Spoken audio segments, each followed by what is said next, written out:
안녕하세요. 청하수입니다. 역사 미스테리들이란 시리즈를 해볼까 하는데요. 앞으로 생각하고 인물들 여럿 있는데 우선은 그간 못했던 인물 하나 마무리 좀 하고 향후 테마는 영상 말미에 한 번 더 말씀드리겠습니다. 어차피 사마이 시리즈처럼 한 인물에 대해 쭉 이어지는 내용은 아니기 때문에 스트레이트로 하기보다는 다른 건 섞어서 하는 것도 괜찮을 것 같습니다. 한 시리즈가 계속되길 원하시면 많은 관심, 좋아요, 응원, 댓글 보내주시면 제가 지속하는 데 큰 힘이 될 것 같습니다. 오늘은 이전에 마무리 못했던 잔다르크 마무리를 좀 할까 하는데요. 제가 예전에 말씀드렸던 잔다르크 재판과 그 마지막에 대한 얘기 해보도록 하겠습니다.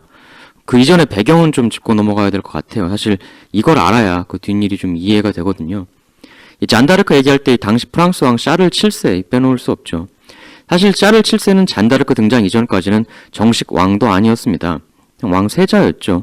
기본적으로 이 백년전쟁이라는 게 우리는 지금 영국과 프랑스의 대결이다 이런 식으로 얘기하지만 애초에 최초 발발 자체는 국가 대 국가 개념이 아니라 프랑스 왕위를 어떤 가문이 차지하느냐, 즉 가문 대 가문 혹은 세력 대 세력 싸움이었던 거죠. 국가 개념이 아니라.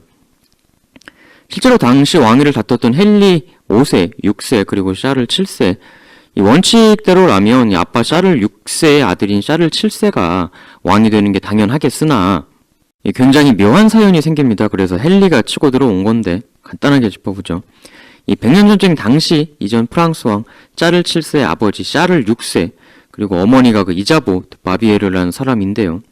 근데 이 아버지 샤를 6세가 좀 정상이 아니었어요. 샤를 6세 별명 중 하나가 광인왕이란 게 있는데 좀 미쳤다 이거죠. 이 아버지 샤를 6세는 1480년 12살의 나이에 왕위에 오르고 한동안 삼촌들 섭정하에 있다가 15살에 이 이자보하고 결혼을 하죠. 나중엔 프랑스에선 이런 말이 돌았었다고 해요. 프랑스는 한 여인에 의해 망하고 그리고 한 여인에 의해 구원받을 것이다. 이 이야기에 나오는 두 여인 중 하나가 바로 이자보죠. 이 샤를 6세는 이후 20살인 88년부터 자기가 직접 친정에 나섭니다. 그리고 한동안 잘 지내요. 그러다 24살 때인 1392년에 이제 정신병이 발병을 하게 됩니다.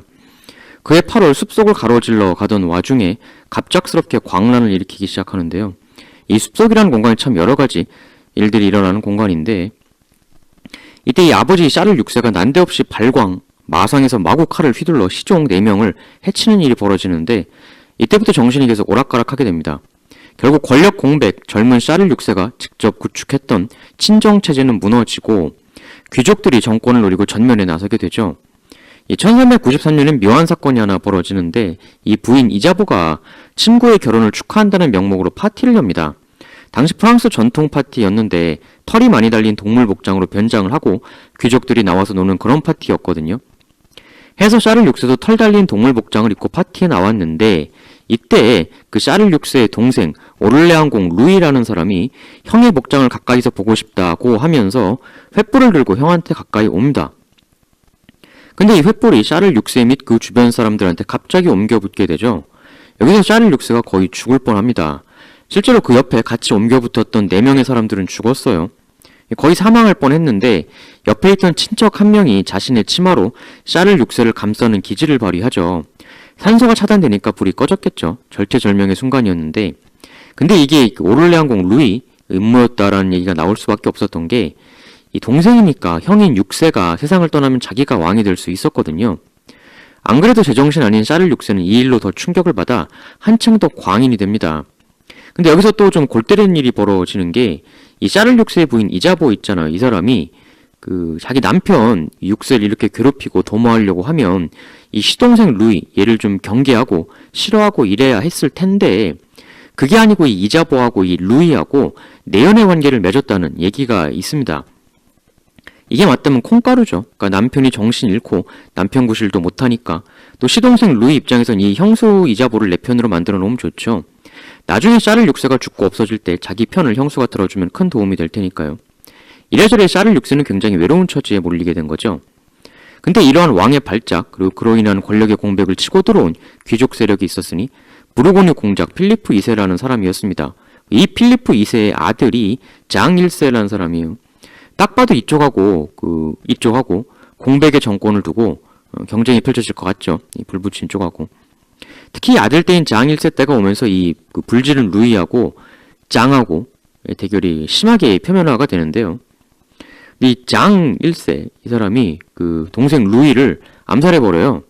당연히 있는 사람들의 분개를 일으키고 이 루이의 아들 샤를이 자신의 장인인 아르마니악 백작하고 힘을 합해 이 부르고뉴파의 전면적인 저항을 시작합니다. 이 부르고뉴파와 아르마니악파의 대결이 펼쳐지게 된 거죠. 근데 이제 정신 나간 샤를 6세 말고 굉장히 포지션이 중요해지는 게 두 사람인데요. 이 어머니 이자보하고 아들 샤를 7세죠.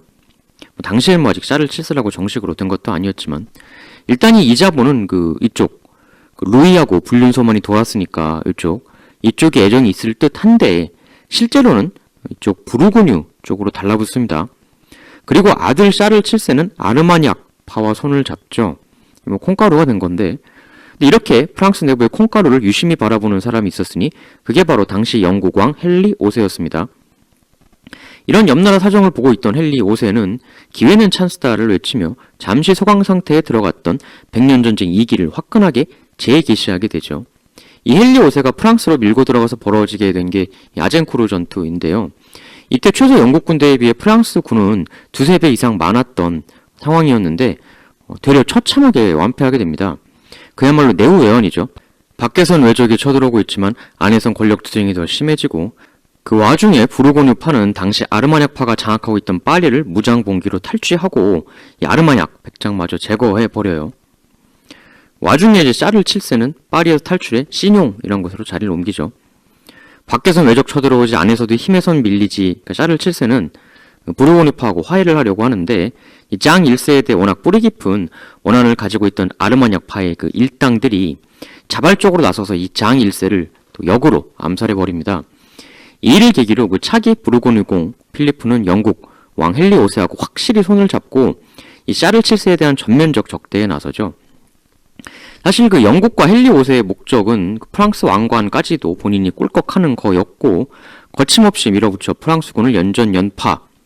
결국 부르고뉴와 헨리 5세는 프랑스의 심장부 파리까지 장악, 이후 이자보를 꼬드겨서 해괴한 계획을 실행하게 됩니다. 해롱해롱하고 있는 샤를 6세 사후 프랑스 왕관을 이쪽 헨리 5세, 즉 영국 쪽으로 넘긴다는 조약을 꼬드긴 이자보를 통해 체결하게 되는 거죠. 그 조약 내용은 이랬습니다. 광인이든 뭐든 어쨌든 살아있으니까 이 샤를 6세를 내쫓을 수는 없을 거잖아요.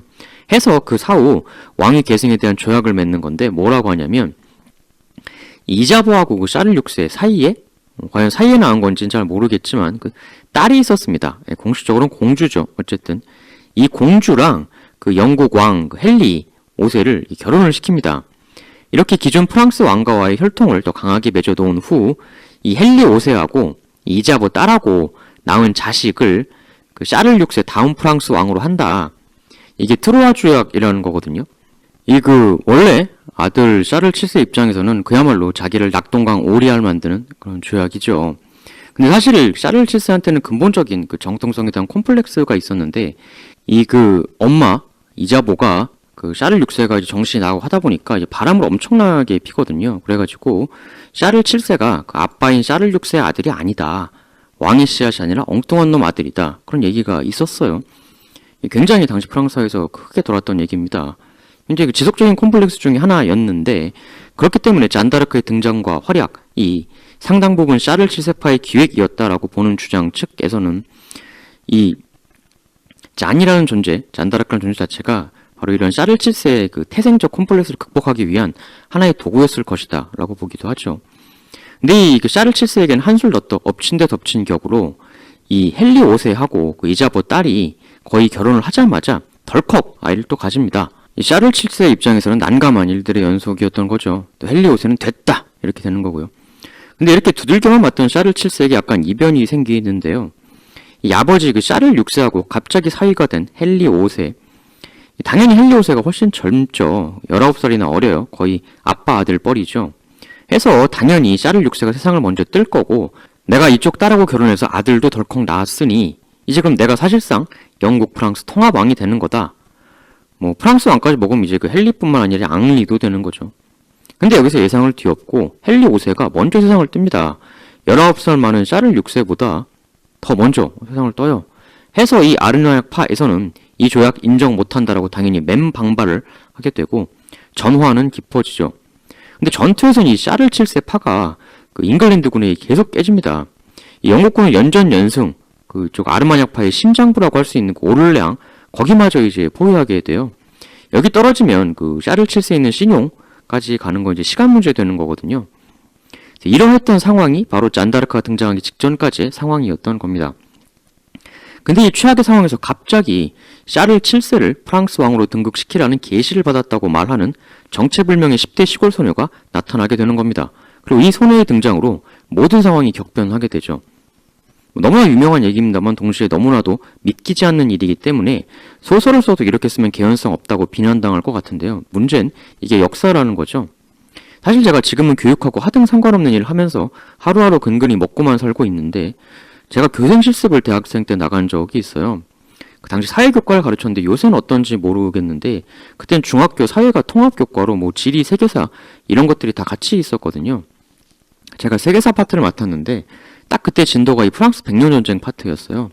그래서 학생들에게 물었죠. 아니 군사의 군자도 모르는 10대 소녀가 갑자기 나타나서 일방적으로 당하던 프랑스가 이렇게 역전할 수 있다니 이런 일이 대체 왜 발생한 것 같냐? 일반적으로 생각할 수 있는 대답은 계시를 받았다는 소녀가 나서주니 사기 진작 효과가 생겨났을 것이다. 뭐 이런 건데 근데 물어봐도 아무도 답변을 안 하더라고요. 그래서 한 학생이 야 저거 교생 저거 물어봐도 아무도 상대 안 해주네 불쌍하다. 뭐 이랬는지 그 동정심 뭐 그랬는지 어땠는지 손을 들고 감사하게도 한 명이 대답을 해 주었습니다. 그래서 제가 이제 손을 드니까 아유 너무 좋아서 뭐라고 생각하세요? 이렇게 물었더니 학생은 이렇게 대답을 했어요. 영국 왕이 잔다르크를 좋아하게 돼서 그런 것 같은데요. 이렇게 답변했습니다. 그래서 제가 애누리 없이 극찬을 해줬습니다. 진짜 엄지손가락을 치켜 세우며 최고의 답변이다. 엄청나게 칭찬을 해줬어요. 제가 이렇게 극찬을 해주니까 교실 분위기가 상당히 싸해졌습니다. 근데 저는 그 학생의 사고가 뭐 정답이다, 오답이다. 이건 교육에 있어 굉장히 미미한 요소일 뿐이라고 생각을 하기 때문에 노벨상을 시험 문제 잘 푸는 사람한테 주는 건 아니죠. 기존 모범 답안을 뛰어넘는 새로운 무언가를 만들어내는 사람한테 주는 거다. 기존 답을 뛰어넘는 새로운 무언가를 만들어내려면 설사 그것이 정답이 아니라 보물섬이 아니라 오지 진창이라고 해도 자꾸 새로운 길로 떠나보아야 한다. 그러니까 설사 그게 오답이라고 해도 자꾸 새로운 생각을 하게 만들어줘야 한다는 것이죠. 이게 시험 문제 하나 더 맞추는 것보다 천배 만배 중요하다. 새로움을 향해 떠나지 않는 기존 세상이 던져준 답에만 만족하는 인간들만 찍어내듯 키워주는 사회에 미래는 없고 미래가 없다는 얘기는 지금 우리가 겪고 있는 모든 고통과 부조리들이 영원히 지속될 것이란 얘기죠. 핏줄로 나라를 다스린다던가 신분제, 농노, 노예제 이런 말도 안 되는 제도들 지금 우리가 보면 터무니없지만 그 당시엔 그게 정답이었습니다. 그러니까 정답이라는 게 이렇게 무서운 것입니다. 지금 우리가 정답이라고 생각하고 있는 것들 중에 1000년 후 우리 후손들이 볼 땐 어처구니 없고 말도 안 되고 무시무시한 비극인 그런 것들이 과연 없을까? 늘 인간은 그런 게 없다고 생각했어요. 하지만 몇백 년 후 후손들은 늘 그런 선조들을 어이없어 하면서 역사책을 봐왔던 게 예외 없이 반복되어 왔던 인류 사이죠. 예를 들어 우린 지금 몇백 년 선조들의 왕정전치, 귀족정, 농노제 이런 걸 어이없어 하지만 우리 후손들은 지금 우리 모습 뭐 예를 들어서 우리나라 1년 예산 돈이 400조가 있잖아요. 근데 이 나라엔 할머니, 할아버지께서 폐지를 주우며 하루 끼니를 우유 한 컵으로 때우시는 분들이 많이 계신단 말이죠. 나라에 1년 400조의 돈이 있다고 하면서 또 이런 거를 수수방관하고 있다. 이런 우리 모습을 1000년 뒤 후손들은 어떻게 평가할까? 우리가 10세기 귀족정을 어처구니 없어 하는 것처럼 황당하게 생각하진 않을까 혹시? 완전 야만 시대 아니야 저거? 뭐 이럴 수도 있죠. 아닐 수도 있지만 우린 지금 구석기 시대 사람들을 보고 야만스럽다 생각을 하잖아요. 근데 구석기 사람들은 자기들을 야만인이라고 생각을 했을까요? 안 했겠죠. 당연히. 지금 우리도 그런 걸 수 있습니다. 그러니까 역사를 무슨 상식 자랑하려고 배우나 그건 아니죠. 과거를 통해 우리 현재를 개선하기 위해 배우는 것이다. 여하튼 잔다르크의 등장은 그 시작부터 미스테리한 일들의 연속으로 이루어집니다.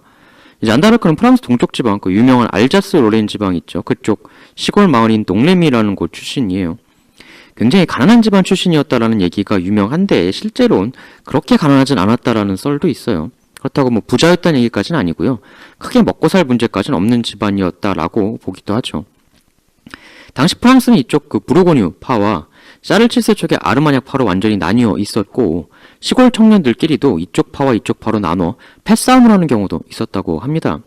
소녀 잔다르크 역시도 그런 프랑스의 상황을 지켜보고 있었습니다.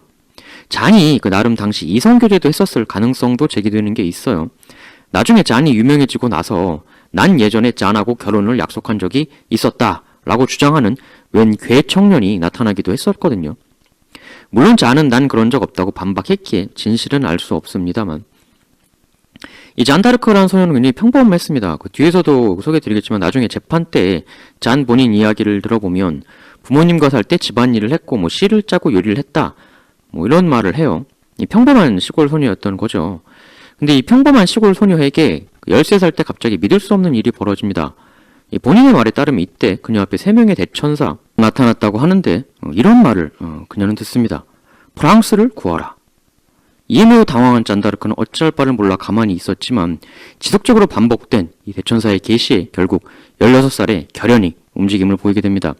그리고 고향에서 가까운 모콜레르 지방의 영주 보드리코를 찾아가요. 가서 당신은 샤를칠세도 아니었죠. 정식으로는 도팽, 왕세자라는 뜻이었는데요. 도팽 샤를 뵙게 해달라. 나는 신의 계시를 받았다. 라고 요청을 합니다. 여기서 영주가 당연히 처음에는 거절을 하죠. 거절을 할 수밖에 없었던 게 당시엔 이런 사람들이 워낙 많았거든요. 내가 하늘의 계시를 받아노라 이러면서 사기치고 다니는 사람들이 워낙 많아가지고, 왜 십자군 때도 그런 일 있지 않았습니까? 나중에 십자군도 한번 다룰 건데요. 근데 찾아온 잔을 때려가지고 집에 돌려보냈는데 이게 맞고서도 이게 또 찾아옵니다. 잔이. 근데 이때 일반 여타 사기꾼과는 다른 어떤 포스가 잔에게서 느껴졌던 것 같아요. 뒤에 재판 소개해드리겠지만 이 언어를 사용하는 게 이게 놀랍거든요. 이거 분명히 사기인지 아닌지는 사람들이 처음 등장할 때부터 늘상 테스트를 해봤을 거란 말이에요. 잔다르크를.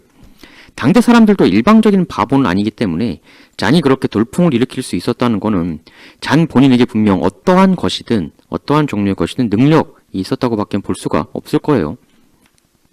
결국 영주가 테스트 삼아 이런 제안을 하는데요. 네가 정령 계시를 받은 사람이라면 어디 저 아픈 병자들을 한번 치유해보거라. 근데 이에 잔다르크는 똑부러지게 답합니다.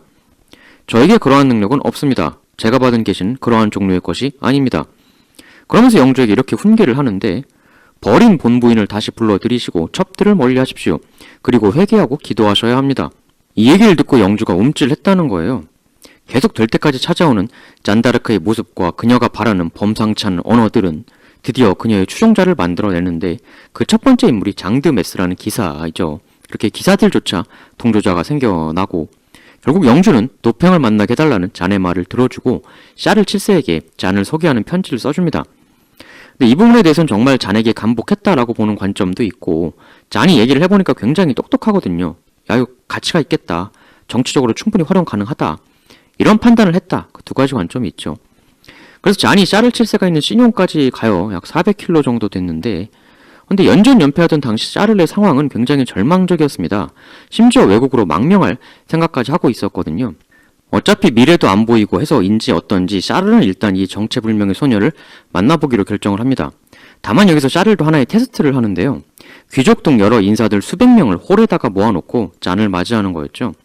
대신 도팽 왕세자의 화려한 복장이 아니라 아주 남루한 하인 복장을 하고 샤를이 입기로 했습니다. 그리고 전혀 엉뚱한 사람에게 화려한 복장을 입히고 그 사람을 도팽이라고 소개하자는 거였죠. 정말 잔이 계시를 받은 사람이면 나를 찾아낼 것이고 못하면 흔한 사기꾼 아니겠느냐. 그리고 드디어 잔이 400km의 여정을 마치고 시뇽에 무사히 도착합니다. 그리고 홀 안으로 들어오죠.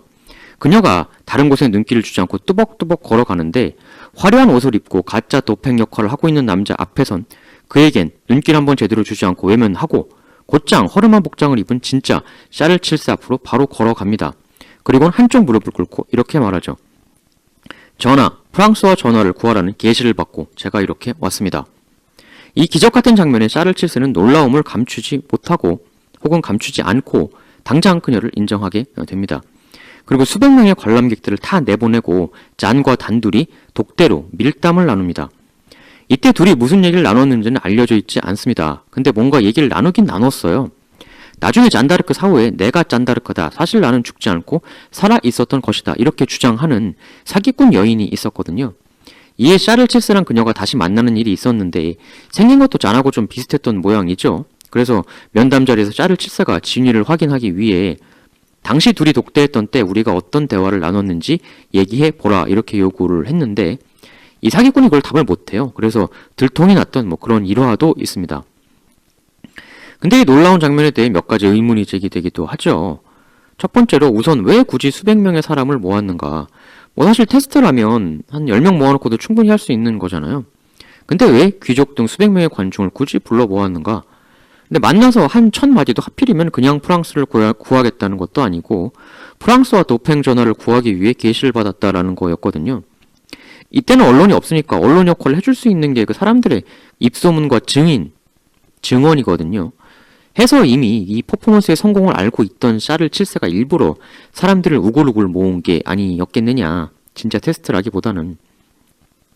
뭐 그런 관점인데요. 근데 만약에 정말 가짜일 수도 있다고 샤를 7세가 생각했으면 이 수백 명의 사람을 모으는 게 좀 부담스럽거든요. 괜히 왔는데 뭐 허탕 가짜였다 그러면 이 수백 명의 사람들이 바쁜데 왜 불러? 왜 부르고 난리야? 뭐 이런 허접한 거 보여주려고 뭐 이렇게 또 욕을 먹을 수도 있는 것이고. 그리고 또 실제로 이 직후 수많은 관중들을 싹 물리고 독대를 나눴다는 것도 좀 부자연스러워요. 일단 이때는 암살이 흥행하던 시기였거든요. 설명드렸지만 무르고뉴 파와 아르마냥 파의 그 암살과 맛 암살이 마구 흥행하지 않았습니까? 근데 왕이 되려는 사람이 처음 만난 사람하고 둘이서만 남아 얘기를 나눈다. 이거 진짜 첫 접촉인 거 맞나?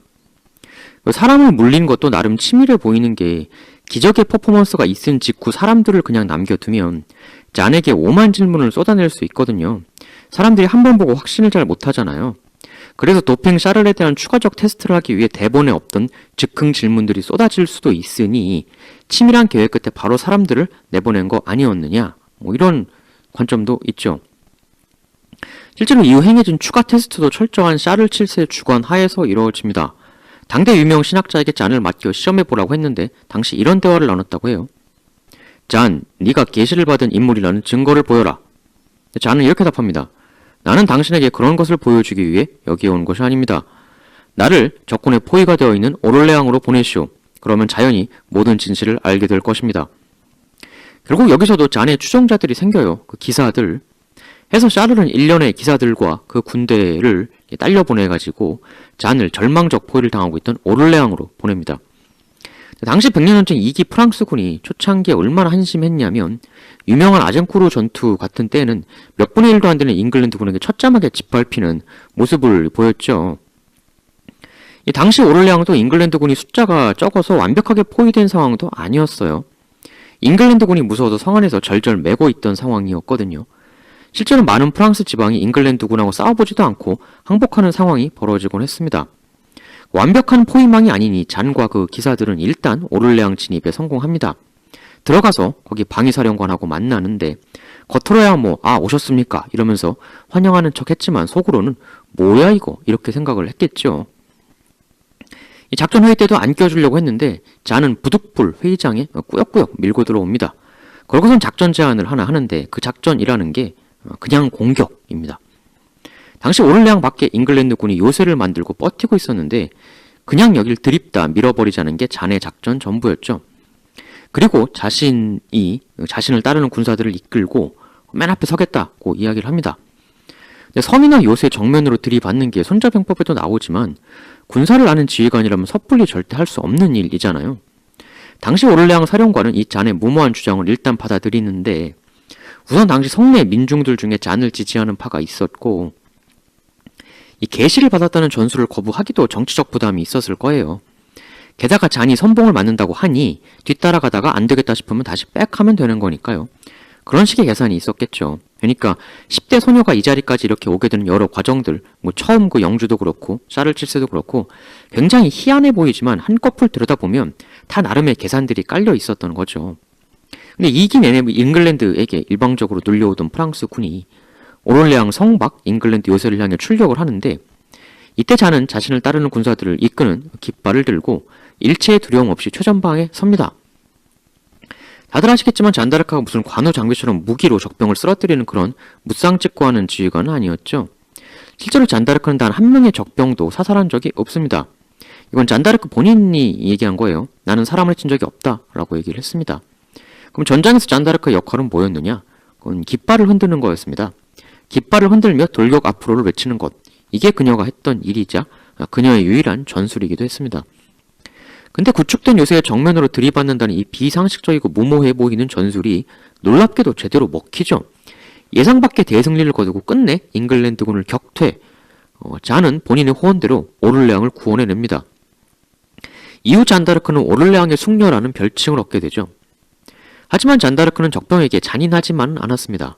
숨져가는 적군 소년병을 품에 안고 눈물을 쏟기도 했고, 기본적으로 잔다르크는 늘 잉글랜드군에게 싸우자 보다는 너희 땅으로 돌아가라 라는 말을 먼저 했습니다. 이후부터 잔이 지휘관으로 참가하는 프랑스 군은 놀라울 정도의 반전을 이뤄내며 연전연승을 합니다. 잉글랜드 군이라면 사시나무 떨듯 하던 이전의 모습은 사라지고 잔의 깃발 아래 강력한 돌격력을 보여주게 되죠. 이러자 잔다르크의 인기는 치솟습니다. 그녀가 지나가면 사람들이 성스러운 기운을 받기 위해 그녀의 옷, 심지어 말을 만지기 위해 주위가 인산인해가 될 때도 있었죠. 이러니까 처음엔 회의 때 끼워주지도 않던 때랑은 달리 잔의 발언권이 엄청나게 커지죠.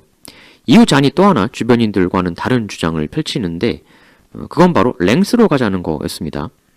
일단 이게 그 프랑스 땅이라고 보면 그 탈환한 오를레앙에서 파리가 훨씬 가깝거든요. 그리고 랭스는 저 멀리 이렇게 있는데, 근데 잔이 파리를 치지 말고 이렇게 삥 돌아서 랭스를 치자 이렇게 얘기를 해요. 근데 이쪽으로 그 돌아가는 이 길이 다 부르고뉴파 잉글랜드 쪽이 장악하고 있던 곳이거든요. 그러니까 전술 상식으로는 가까운 데 냅두고 이렇게 먼데 적진 한가운데 삥 돌아서 간다는 게 이게 말이 안 되죠. 다만 이 랭스라는 곳이 프랑스 왕이 되는 대관식을 거행하는 장소입니다.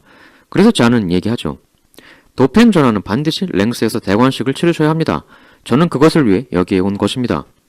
그래서 결국 이런 엄청난 대우에 진격을 하게 되는데, 가는 길이 죄다 적지역인데 가다가 계속 커팅 될 수 있는 위험한 전략이잖아요. 근데 이게 또 결과적으로 성공을 합니다. 랭스를 결국 샤를파가 다시 장악을 하고 샤를은 거기서 프랑스 왕으로의 등극을 성공합니다. 프랑스 정식 왕국을 쓰는 샤를 7세 옆에 깃발을 든 잔다르크가 서 있었죠. 샤를 7세는 이후 잔다르크의 고향 지역에 대해 세금을 면제해 줍니다. 잔의 요청사항이기도 했는데요. 해서 나중에 프랑스 혁명 때 이전까지 그 지역은 계속 면세 지역이 돼요. 근데 이 말도 안 되는 랭스 우회의 진격이 사실 나중에 보니 정말 신의 한 수였다, 최고의 전략이었다 라는 얘기가 된 게, 이쪽 그 잔다르크를 앞세운 그녀의 부대가 쭉 행군을 하면서 이 소문이 쫙 돈 거죠. 계시를 받은 성녀의 군대가 온다. 일전에 잔 고향에서 그 샤를파와 부르고뉴파의 청년 패싸움도 말씀드렸지만 프랑스인들이 갈등이 있었다는 거거든요, 각지에서. 근데 이 행군을 하면서 이 주변부 여러 마을과 사람들이 엄청나게 샤를파 쪽으로 복속을 해옵니다. 이때 당시는 중요한 게 그 소문이잖아요. 그 말이 퍼져야 되는데 성녀가 나타나고 그를 통해 샤를이 계시를 받아 역전하고 있다는 소문이 그 눈으로 행군으로 보여지니까 그렇게 얻어진 세력이 이 전쟁 판도 전체에 굉장히 긍정적 영향을 끼치게 된 거죠. 샤를파 쪽으로는. 근데 사실 잔의 전성기가 이제 이때까지였어요. 이 랭스 탈환 때까지였는데 이후부터는 서서히 그 잔과 샤를파 내에 갈등이 이제 생겨나게 됩니다. 일단 샤를 1차적 최대 목적이 뭐였는가? 우선 왕이 되는 거죠. 근데 잔 덕에 왕이 됐단 말이죠. 그러니까 사람이 이게 문 들어올 때 나갈 때 심정 다르다고 일단 원하는 걸 얻고 나니까 태도가 상당히 달라집니다. 우선 그렇게 더 이상 적극적으로 싸우려고 하질 않아요. 여기에 대해서는 돈이 떨어진 것도 소극적이 된 이유 중 하나다라고 보기도 하죠. 근데 잔은 시종일관 변함없이 지속적으로 공격만을 주장합니다. 얻을 거 없고 몸살이기로 나선 샤를과 드디어 의견이 갈라지기 시작하는 거죠. 서서히 샤를의 잔에 대한 지원이 줄어나가는데 랭스를 얻고 움츠러든 샤를과는 달리 잔은 뭐하냐, 우리의 중심 파리를 탈환해야 된다 라고 주장하기 시작하죠. 여기서 샤를이 어리석은 짓을 하나 저지르는데 잔다르크의 전술에 식겁한 부르고뉴파가 이런 협상을 제안합니다. 우리에게 몇 주만 시간을 주면 파리를 그냥 넘겨드리겠소. 잠시만 휴전합시다. 이런 제안을 하는데 여기에 또 샤를이 홀랑 넘어가요. 잔은 여기에 대해 저딴 회의에 넘어가면 안 된다, 지금 밀어붙여야 한다 라고 했지만 먹히지 않고요. 결국 몇 주간 전열을 정비한 부르고뉴 잉글랜드 파들은 약속된 시일이 돌아오자 역시나 뻥이야를 시전하죠. 결국 샤를은 잔의 원래 말대로 파리 공격에 나서는데 이미 이땐 상당히 상대도 준비가 된 상태였죠. 일단 이게 잉글랜드, 부르고뉴, 잉부연합 측은 이 잔다르크라는 엄청난 골칫거리에 대해 그녀의 명성을 흠집내기 위한 소문 전략을 역으로 펴나갑니다. 그 당시 그 친 헨리, 잉글랜드 파였던 그 파리 대학 신학부 교수들을 섭외해서 교황에게 잔을 이단이라고 고발케 하는가 하면 민중들에게도 잔은 성녀가 아니라 마녀이고 창부다 라고 집중적으로 퍼뜨리기 시작하죠. 당시 부대를 따라다닌 여성들은 대부분이 창부였거든요. 잔다르크를 그렇게 격화시키는 소문 퍼뜨리기 전략을 구사한 것이죠. 결국 잔은 파리 공략에서도 용감하게 그 모습을 드러내는데 시골이나 여러 지역을 다닐 때마다 그녀를 성녀로 추앙하는 숱한 민중들을 보았기에 파리에서도 그녀는 파리 민중들이 자신을 환영하며 맞아줄 것이다 라고 생각을 했지만 놀랍게도 그녀를 맞이한 건 마녀는 꺼져 창부는 썩 물러가라 라고 외치며 돌을 던지는 파리 시민들이었습니다. 그리고 잔의 그 상식을 벗어난 무모하고 전격적인 돌격, 그게 이때부터는 슬슬 안 먹히기 시작했던 거죠. 아무래도 상대도 바보가 아닌 이상 계속 당하진 않죠. 같은 전술에. 결국 파리 공략은 실패하고 샤를은 그 잉부 연합과 휴전 협상을 시작하면서 뒤로 물러납니다. 이때부터 샤를파는 서서히 잔을 버리는 움직임을 보여주게 되는데요. 자신의 정치적 정통성 부재를 계시소녀 잔을 통해 만회했던 샤를이지만 막상 왕이 되고 보니까 어디로 튈지 모르는 잔의 입이 굉장히 부담이 되었겠죠.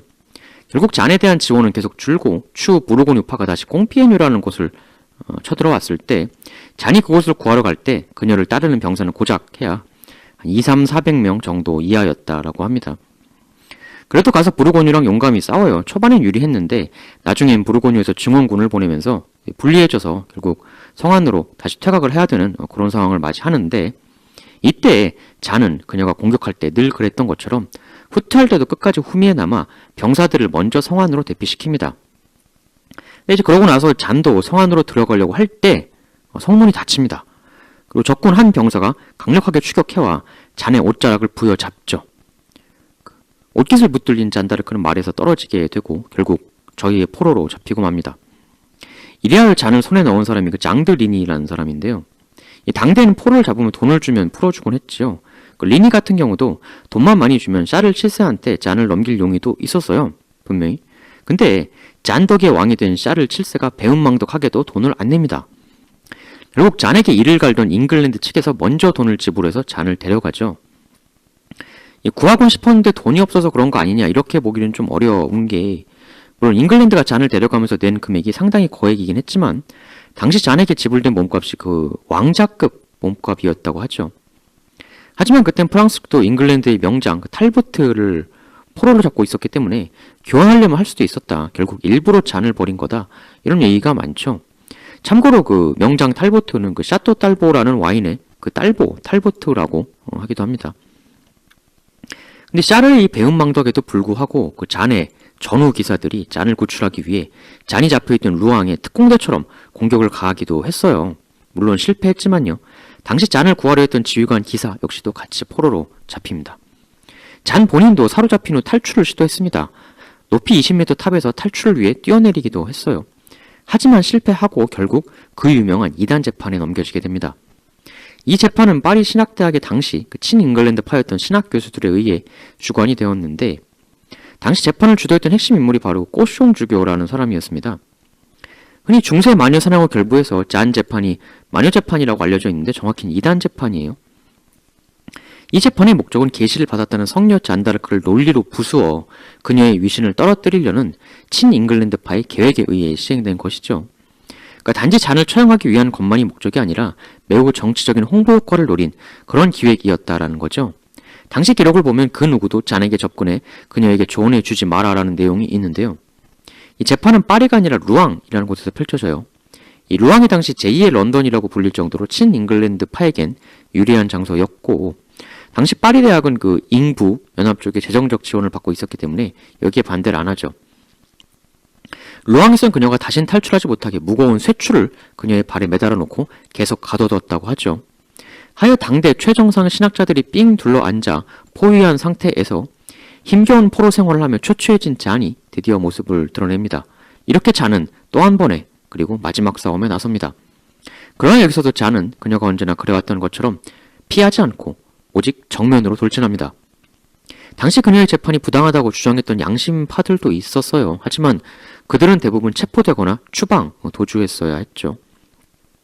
이 친영파 신학자들은 여기서 잔이 이단임을 증명해내는 것에 상당한 자신감을 보였는데요.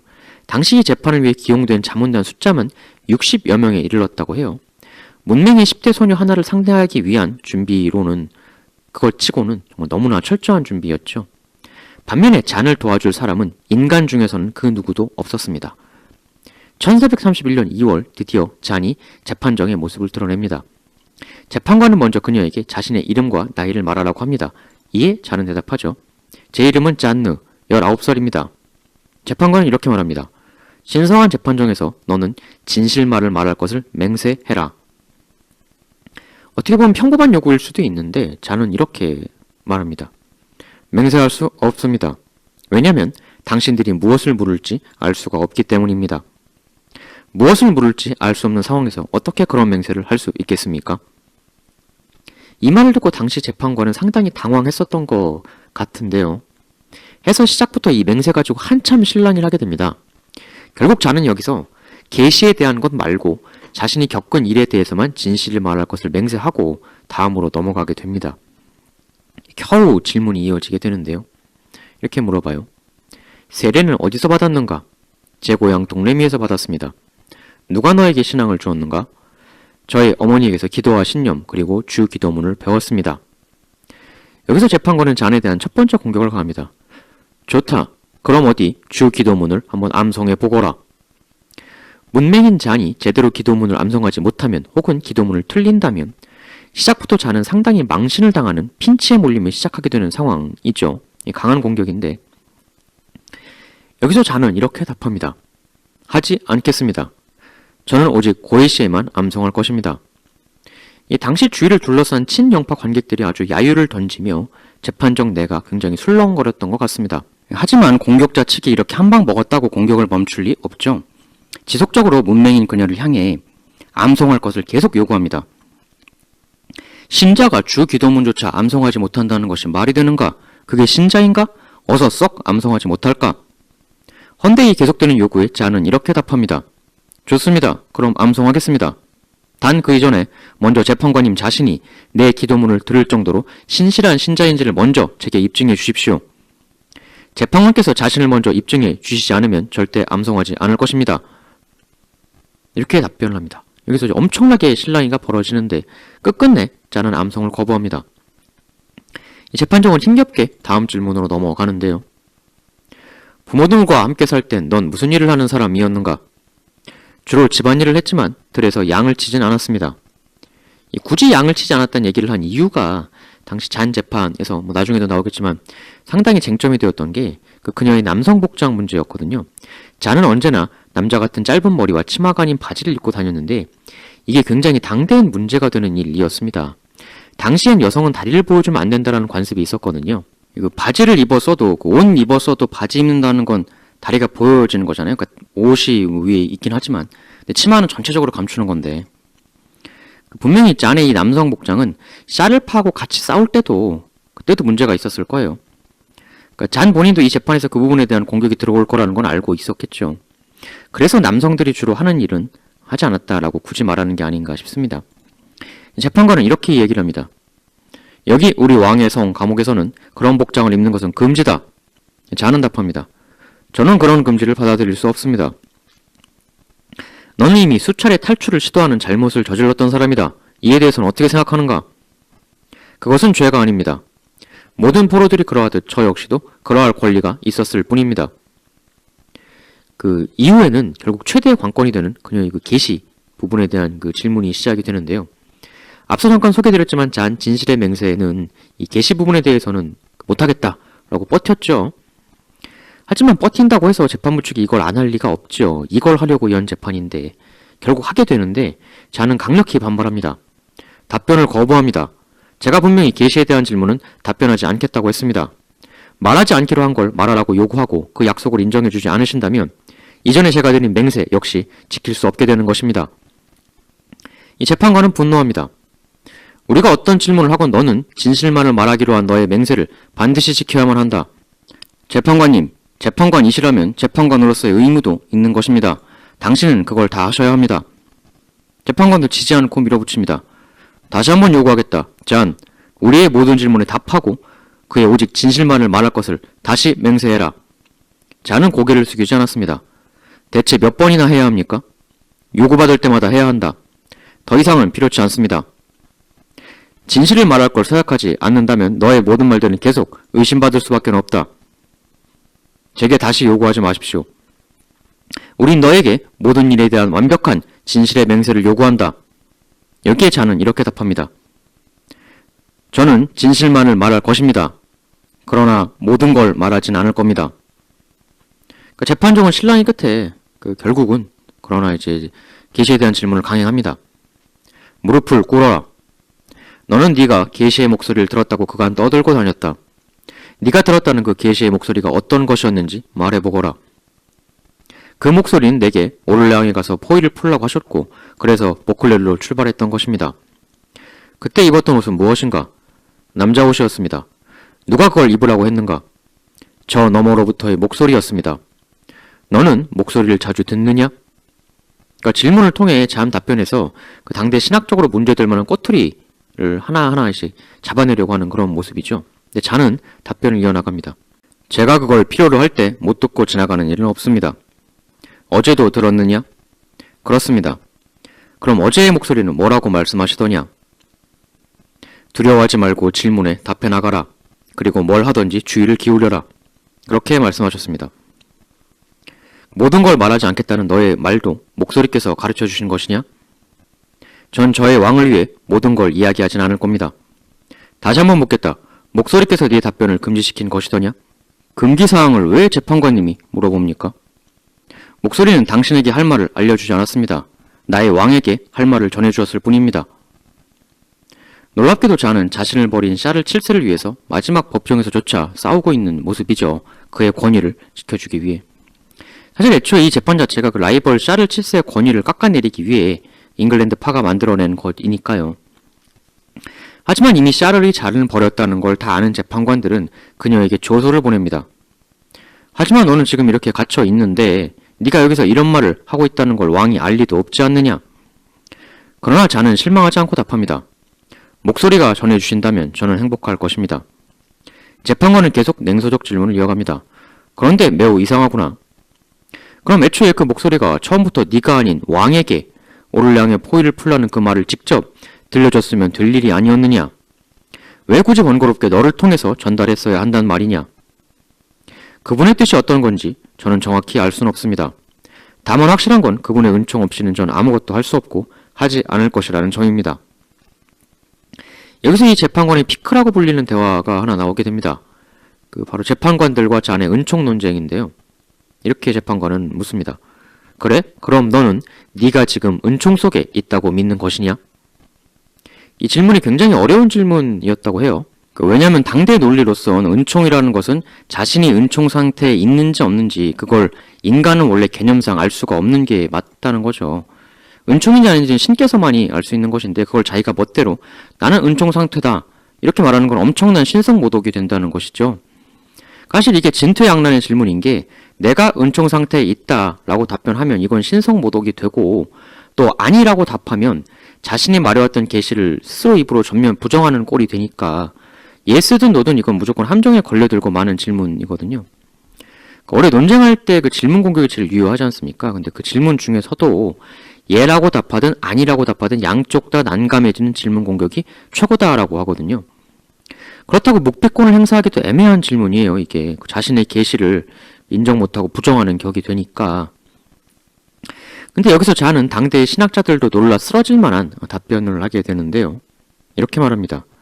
제가 은총 안에 없다면 저를 그 안에 두실 것이고 제가 은총 안에 있다면 저를 거기서 지켜주실 것입니다. 그 당시 논리로는 거의 흠잡을 데 없는 답변이었다고 합니다. 그래서 보통 이 답변을 보고 당시 친영파 신학자들이 그야말로 아연실색하지 않았겠느냐라고들 많이 얘기하시죠. 이후에도 재판관들은 잔이 보았다는 천사의 모습을 묘사하라던가 하는 질문을 집요하게 했지만 잔은 허락 없인 대답할 수 없다 등 필요한 대답만 하고 불필요한 대답은 당당히 거부하면서 재판을 계속 이어나갑니다.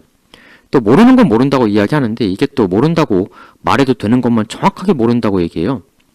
재판관이 이런 유도 질문을 하거든요. 네가 보았던 천사는 나이가 몇 살이었느냐? 근데 여기서 모른다고 대답을 합니다. 근데 사실 나이야 우리도 딱 보고 얼굴만 보고 나이 정확하게 알 수는 없잖아요. 나이를 모른다고 그 사람을 만나지 않았다는 증거는 될 수 없는 거죠. 이 글자 한자 모르는 10대 소녀의 답변이라고는 믿을 수 없을 정도로 숱하게 던져대는 친명파 학자들의 답변을 정확하게 대처해 나간 잔이었습니다. 또 이 재판 기록 때문에 여러 가지를 알 수가 있는데요. 그 잔다르크의 전투시 역할, 잔다르크는 단 한 명의 적군도 직접 손으로 해치진 않았고 깃발만 흔들었다. 화살이 귀를 뚫는 부상을 당했는데 그 역시 그녀는 자신이 다칠 걸 미리 알고 있었다고 답해요. 또 예언도 하는데요. 그녀는 7년 안에 잉글랜드가 프랑스에게 패할 것이라고 말합니다. 실제로 전쟁이 7년 안에 끝난 건 아니지만 재판이 있은 후 5년 뒤인 1446년에 프랑스가 파리를 수복하거든요. 이렇게 당당하고 영민한 잔이었지만 이후 수개월간 이어진 반복되는 처참한 수감 생활과 재판으로 인해 심신은 완전히 피폐해집니다. 결국 그를 잊지 못하는 그녀는 나중에 재판부에서 만든 그녀의 탄핵 문서에 동의하는 사실상 강제 서명을 하게 되고요. 그 서명을 할 때 서명만 하면 사형시키지 않고 수녀원에 영원히 감금하는 것 정도로 하겠다고 약속을 했는데 나중에 그 약속은 깨집니다. 깰 때의 이유는 잔이 문서 서명으로 약속한 바에 나와 있던 다시는 남자 옷을 입지 않겠다. 잔도 이건 알고 있었는데 나중에 다시 바지를 입어요. 그걸 빌미로 등등 해서 화형이 재차 정식 결정이 되는데 여기서 의문이 드는 건 비록 전장에서야 활동성 때문에 바지를 고집했다고 해도 당시 감옥에서조차 왜 바지를 다시 고집했어야 했느냐. 일단 이게 잔 책임이 아닌 게 우선 애초에 수녀원에 가두겠다는 약속을 어기고 일반 군사감옥에 잔을 가뒀거든요. 그러니까 보초병 간수들이 다 남자인 곳이었다는 거죠. 근데 당대 중세사회가 여성 전쟁포를 그냥 내버려 뒀겠느냐는 거죠. 잔다르크를 범하려는 시도가 엄청나게 많았을 것이다라고 보통 보고, 그리고 결국 남자들만 있는 그 군사감옥에서 결국 치마가 찢겨지고 더 이상 입을 수 없게 돼요. 어쩔 수 없이 바지를 입게 된 것이 아니었겠느냐라고 보기도 하죠. 만약 이게 사실이라면 정말 너무나도 가슴 미어지는 가슴 아픈 일이 아닐 수 없는데요. 결국 잔은 이러한 이유로 1441년 5월 30일 루앙에서 화형대로 향하게 됩니다. 마지막 날 잔이 했다고 전해지는 말들을 좀 보시죠. 아, 나의 몸은 결국 더럽혀지지 않았지. 하지만 오늘 이렇게 불 속의 재로 돌아가게 되었구나. 그리고 그녀는 마지막으로 찾아온 신부님에게 이렇게 묻습니다. 신부님, 오늘 저녁 저는 어디에 있게 될까요? 이에 신부님은 답합니다. 잔, 당신은 신앙을 가지고 계신 분이 아닙니까? 이에 잔은 답하죠. 예, 저는 천국에 가 있겠지요. 감사합니다. 당시 루앙의 여론은 친정파 도시였으니까 잔을 비난하는 여론도 있었지만 또 그녀에 대한 동정 여론도 꽤 있었다고 해요. 잔을 실은 수레가 화형장으로 가는데 민중들이 구름같이 몰려나와 구경을 합니다. 잔은 화형대에 올라가기 직전 제가 저들을 용서하였듯 부디 저들을 용서하여 주시옵소서라는 마지막 기도를 하고 화형대에 오릅니다. 실제로 그녀에게 돌을 던지는 군중도 있었지만 또 이때쯤 되면 흐느끼는 사람들도 있었다고 합니다. 마지막 잔은 본인이 요구한, 그래서 받은 작은 십자가 하나를 손에 쥐고 거기에 입을 맞추죠. 이때 형장 분위기가 본인 시나리오와는 다르게 자꾸 흘러가는 걸 감지한 꼬숑 주교는 빨리 형을 집행할 것을 강요합니다. 결국 그녀는 묶이고 불이 붙여집니다. 결국 잔다르크는 완전히 불길 속에 제가 되어버리고 마는데요. 이 전설적인 얘기인데 이때 잔다르크의 몸에서 한 마리의 비둘기가 나와 하늘로 날아올랐다라는 얘기가 전해지기도 합니다. 이후 잔다르크는 세느강에 뿌려지게 되죠. 예고했던 재판 얘기 말고 앞선 풀 스토리를 다 소개해드린 건 배경 스토리를 알아야 당시 상황이 제대로 느껴질 수 있을 것 같아서였습니다. 잔다르크는 사실 존재 자체가 미스테리입니다. 문맹에 단 한 번 전투 경험도 없는 10대 소녀가 어떻게 이런 대활약을 했는가. 나폴레옹 같은 경우는 사기 진작 때문이다 이렇게 보기도 했고, 실제로 잔다르크가 관우 장비처럼 직접 싸우는 타입의 지휘관은 아니니까. 백년전쟁 프랑스의 승리가 오직 잔 때문만이었느냐, 그렇게 보기도 어렵다는 견해도 많은 게 우선 당대에 일단 잉글랜드 프랑스 인구 자체가 프랑스가 월등히 많았고, 다만 이런 부분이 있죠. 애초에 싸움이 처음부터 잉글랜드 프랑스 국가 간의 대결은 아니었거든요. 단지 똑같은 프랑스 말을 쓰는 성씨만 다른 두 가문이 왕관 두고 붙은 거니까. 근데 이게 잔다르크의 등장을 기점으로 해서 전쟁의 프레임이 바뀌어요. 가문 대 가문의 싸움에서 지역 대 지역, 국가 대 국가의 싸움으로 바뀌죠. 잔다르크의 잉글랜드로 돌아가라 라는 말 한마디와 함께, 그러니까 기존 프랑스 사람들은 싸워야 할 동기가 별로 없었죠. 반대로 잉글랜드에서 넘어온 정벌군은 이 프랑스 땅과 왕관을 뺏어서 엄청난 경제적 추가 이익을 얻겠다는 강력한 동기가 있었거든요. 그러니까 싸움은 숫자가 아니라 동기로 하는 거지 않습니까? 근데 잔다르크의 등장은 바로 이 없던 프랑스인들이 싸워야 하는 동기, 즉 프랑스를 지키자, 이걸 일깨워줬다는 거죠. 실제로 이후에 프랑스가 역사적으로 엄청나게 강해지지 않습니까? 나폴레옹 시절에는 혼자서 전 유럽하고 맞짱을 뜨기도 했잖아요. 사실 이게 궁금한 부분이거든요. 프랑스는 왜 이렇게 강했나? 사실 그게 독일 같은 경우는 19세기까지 나라들이 각 영지별로 잘잘이 쪼개져 있었잖아요. 뭐 심하게 이탈리아도 그렇고. 당연한 얘기지만 쪼개져 있으면 힘이 날 수가 없죠. 물론 프랑스도 지방 영주, 지방 귀족들은 있었지만 그래도 상대적으로 여타 유럽 국가들에 비해 국가라는 개념으로 좀 더 잘 뭉치는 그런 경향이 추후에 그런 엄청난 전 유럽을 상대로도 혼자 맞짱 뜰 수 있는 괴력의 근원이 된 게 아니냐. 그럼 프랑스는 다른 유럽 국가에 비해 왜 국가라는 개념으로 중심적으로 더 잘 뭉치는 나라가 되었느냐? 바로 그 근원을 따지고 들어가면 잔다르크라는 인물이 그 시작이 아니냐 이렇게 보기도 하는 거죠. 오늘날의 강국 프랑스 그 원천의 힘은 바로 잔다르크로부터 출발한 것이다 라는 거죠. 오늘날에도 프랑스에서 보면 그 어떤 한 정파 지지파들이 잔다르크 동상 앞에서 시위하고 그러려고 하면 반대파들이 와서 왜 니들이 우리 잔다르크를 독차지하려고 하냐 그러면서 막 그 동상 앞에서 투닥투닥 싸우고 하기도 합니다. 그만큼 국가의 영웅이죠. 한 국가, 한 집단이 강해지기 위해선 분명히 이 영웅이라는 존재가 필요한 것이 아닌가라는 생각도 듭니다. 영웅은 역사에서 뿐만 아니라 오늘날에서도 나올 수 있습니다. 잊혀졌던 역사에서 새로운 영웅을 찾아낼 수도 있고 아니면 오늘날 현 시대에서 교육으로 새 영웅을 키워낼 수도 있죠. 이 영상을 혹시 학생, 청년분들 중에 보시는 분이 계신다면 그분들 중에 우리 시대의 영웅이 한 명 나올 수 있기를 기원해 봅니다. 이전에 댓글로 제가 말씀드린 그 민중사관에 대해 여쭈어 주신 분이 계셨습니다.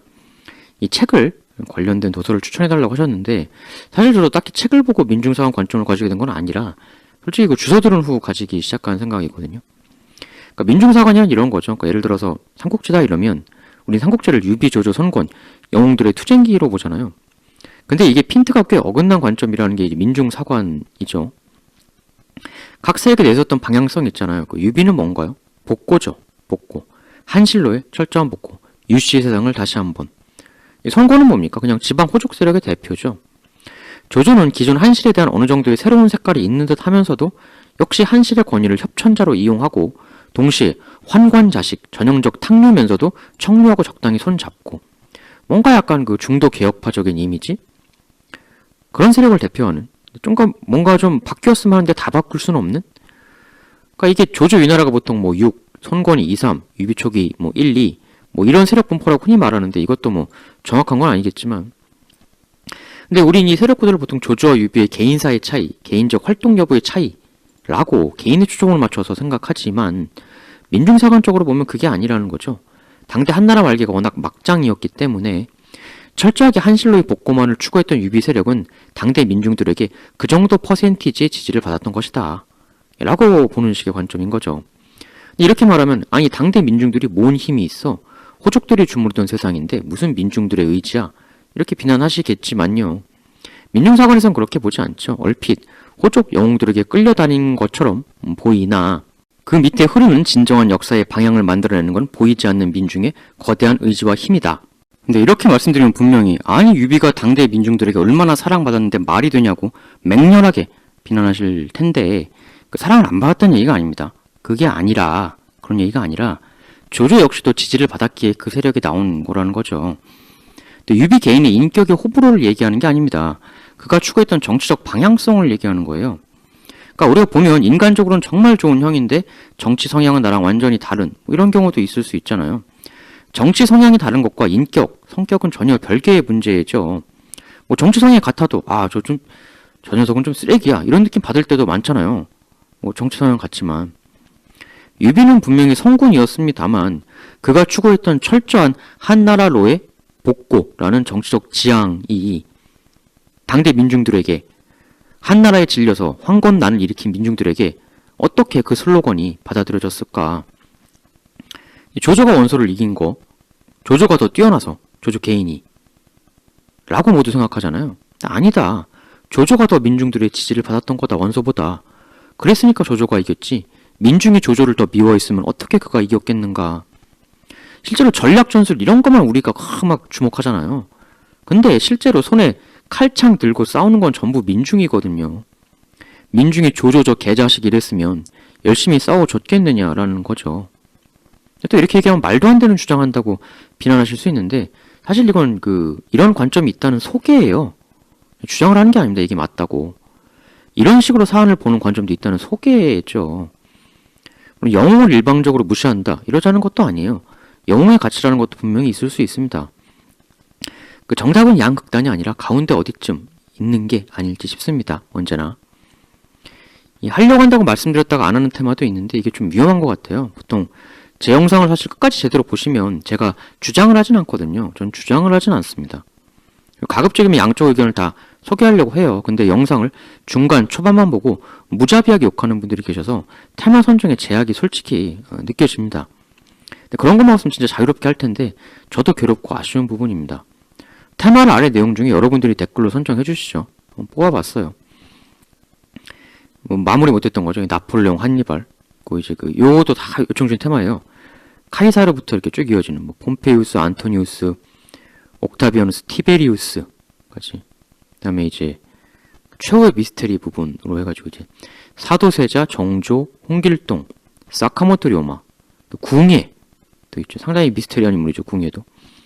그다음에 척준경, 광해군과 선조, 진시황, 도쿠가와 이에야스, 히데요시 이후의 이야기. 그리고 12개, 물론 이 외에도 테마들은 굉장히 더 많습니다. 지금 200개가 넘는데, 당장 이제 약간 역사 미스테리 쪽으로 일단 조금 방향을 잡아보려고 하는데, 이것들 중에 좀 어떤 거를 여러분들이 좀 보고 싶으신지 한번 좀 골라주세요, 직접. 댓글로. 댓글로 골라주시는 거를 좀 순서적으로 먼저 이렇게 좀 해볼까? 좀 그렇게 합니다. 그래서 댓글로 좀 골라주시면 가급적이면 저도 이제 빨리 영상 작업에 들어가야 되니까 보시고 바로 댓글을 달아주시면 더 반영이 되겠죠. 좀 늦게 만들어주시면 이미 제가 작업을 스타트하고 댓글을 달아주시면 또 그게 이제 반영이 또 안 될 수도 있기 때문에 댓글을 좀 빨리 달아주시면 의견 주신 게 반영되는데 더 좋을 것 같습니다. 그럼 선정해 주시는 걸로 돌아오도록 하겠고요. 늘 정말 감사드립니다. 많은 도움 정말 감사드립니다.